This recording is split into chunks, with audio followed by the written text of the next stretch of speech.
Jawab kok iso. Apa kabeh nek uluk salam wajib dijawab? Lho, wong Islam nek wong uluk salam kudu dijawab. Enek salam sing gak wajib dijawab. Salam apa wi? Imam karo makmum pas ataqiyat akhir, imame assalamualaikum, makmum sok waalaikumsalam. Oh, kok enek sing ngono kuwi ya ditulis karo malaikat. Piye? Kucluk.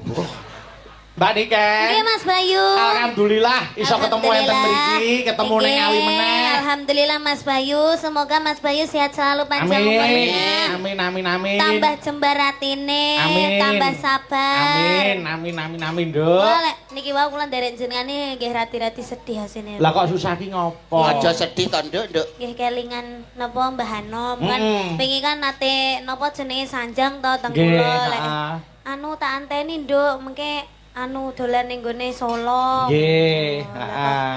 Lah kok dereng mriko. Nggih, heeh. Nggih, Mboten tapi ana apa dereng- Bapak ya, Nduk, diapura. Sing penting donga ya Mbak Dereng Niken. Mas. Doa panjenengan